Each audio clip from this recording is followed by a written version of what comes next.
Okay guys, so I had a dream last night and my dream is gonna come true. I cut my hair, like all of it off. Here goes the first swipe, left-handed.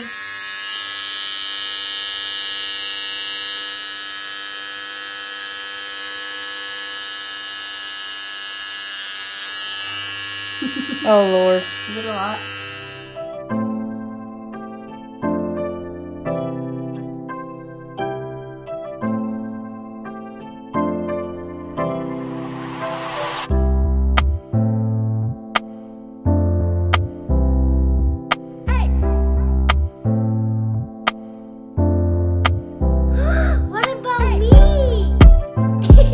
Hey guys, we're back, and it feels like it's been a long time. Things first. Do you notice anything different? Oh yeah, she got a haircut. We'll show you guys a little clip of when it was cut. We're back, and we have some stuff to tell you guys. Stuff that's happened. She got her period. We were waiting for that, and she called the clinic or whatever, the normal routine, and they told her to start taking birth control. So we got her prescription of birth control in, and she's been taking it ever since. And she also started her prenatals again, because she had to stop taking the prenatals because of the retrieval. Yeah, something about the iron will like affect me some way, so they said stop taking that for a little while, and then got my period, so they were like, go ahead and get back on those if you haven't already. So yeah, she's back on both of them, birth control and the prenatals. And we had an appointment on the 28th. On the 28th, yesterday. And they checked her ovaries to see how they were, and they're mostly all back to normal. The right one is still a little bigger, but everything is good. Everything heals properly, no crazy stuff. When we went into the appointment, they also did a sauna histogram, which they call that an SHG. And with that, they put a catheter inside through your cervix and into your uterus, and they fill your uterus with saline, like a saline solution, to kind of see what's going on in your uterus, make sure everything's looking normal. That way they know if there's anything abnormal, they can go ahead and take care of that before it's time to do a transfer. Yeah. And then they did a trial transfer too. So it's exactly what it sounds like. It's a trial for the transfer. So they do it, so the doctor takes notes of what he had trouble doing when he was trying to go in to the entrance and stuff like that, and see when they could do better, so that way when the transfer day comes, they're prepared and they know what's going on, they know her body and everything like that. I want to tell you guys how the sauna histogram went. It was I was there, and it was really weird because I didn't expect them to be so like professional. I don't know. So sterile. Like, yeah, like the doctor came in, the one we usually had since IUI. Yeah, usually like with the procedures, it's always been the nurses that have done the IUIs and the ultrasound, but this time it was the actual doctor. Yeah, and then he would like put his sterile gloves on, and then there was like a whole bunch of things on the counter. There was like these scissor-like things, like they were long, and then they had like this flat, like it looked like teeth, like it looked like a clamp, but it was like pokey.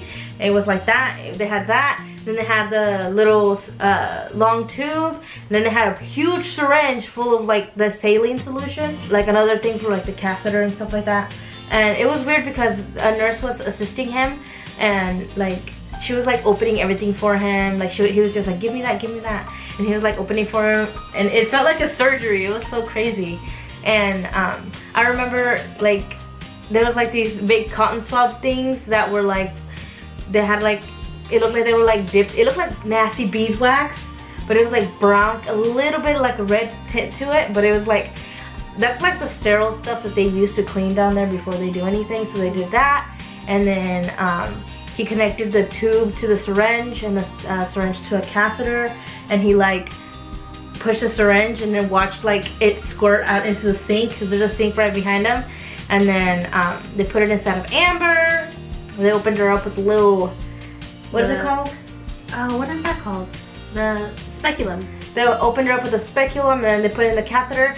And then at the same time, the nurse was holding The ultrasound. The ultrasound gel. She put the gel and she was holding the ultrasound thing. Usually with IUIs and what we've been going through is like the vaginal ultrasound, so it's like a long stick that you stick in there.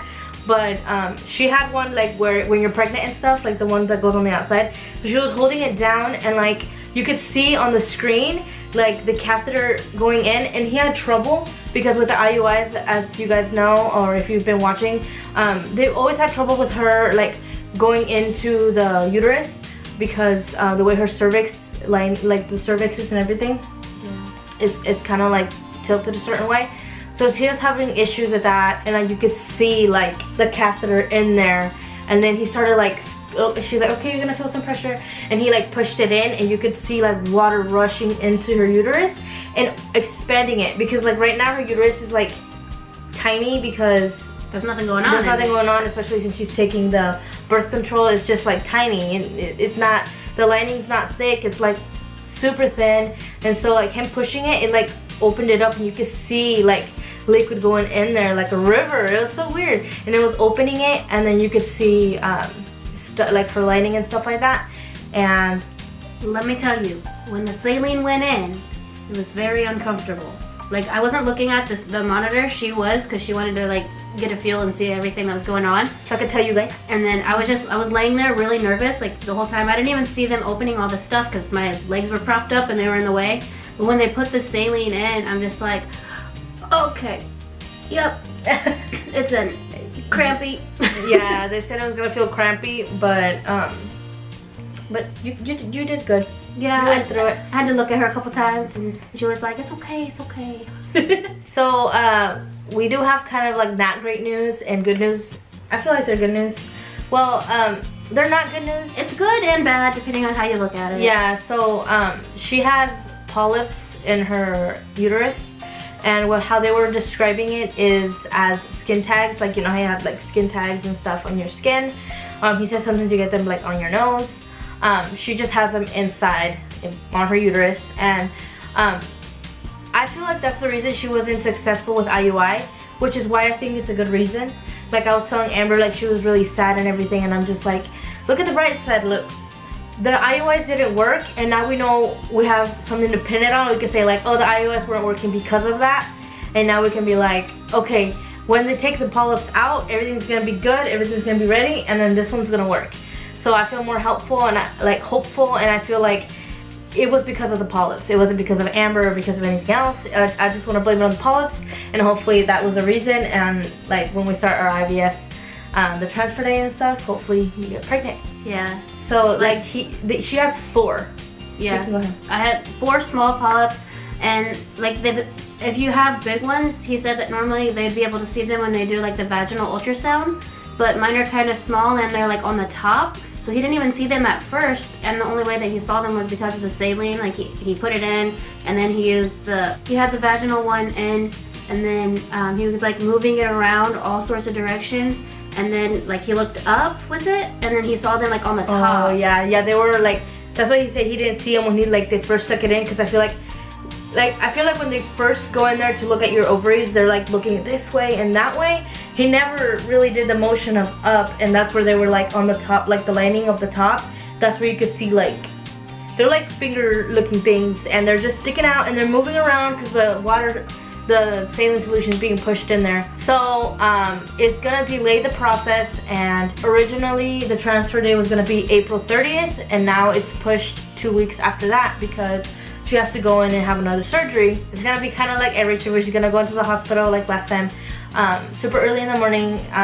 She's gonna get put under, and then what they're gonna do is insert this little thing that like does like a sucking and scraping motion around her uterus, and they're gonna clean it all up, and she's gonna be ready to go. And that's when after that then she's gonna start getting ready for transfer day.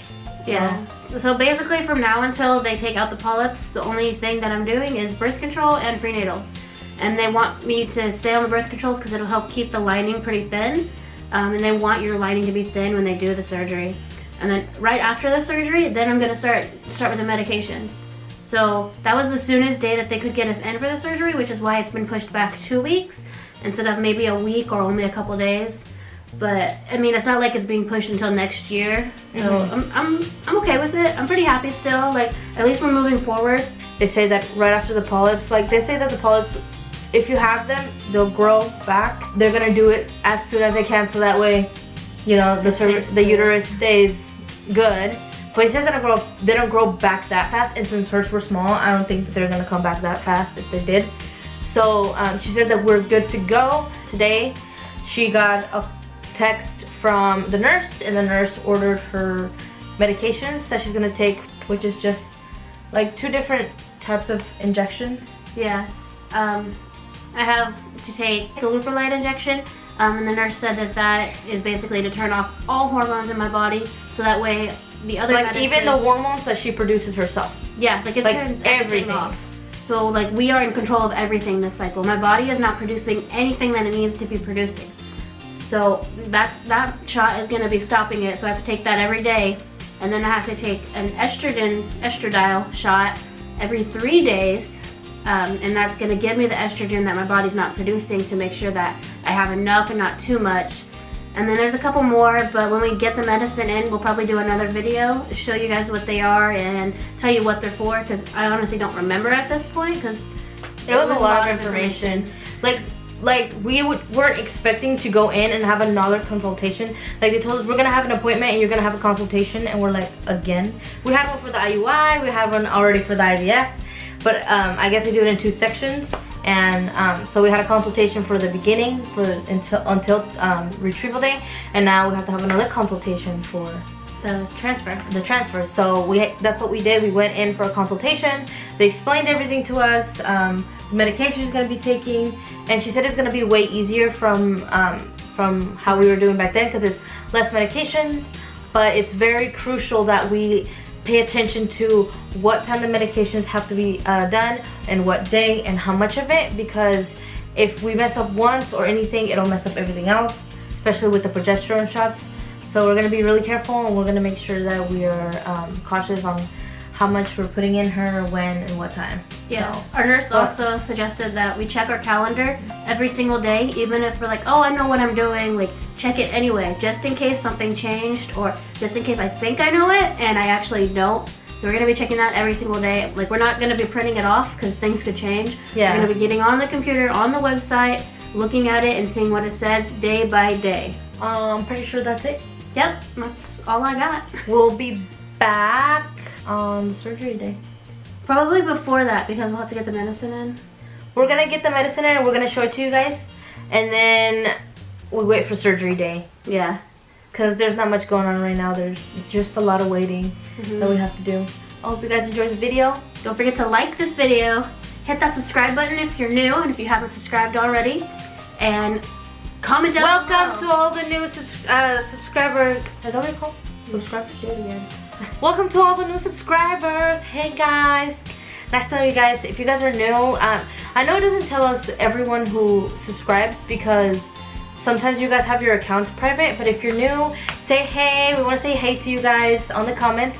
And yeah, I think that's it. Yeah. Thank you guys for watching. We'll see you guys next time. Bye!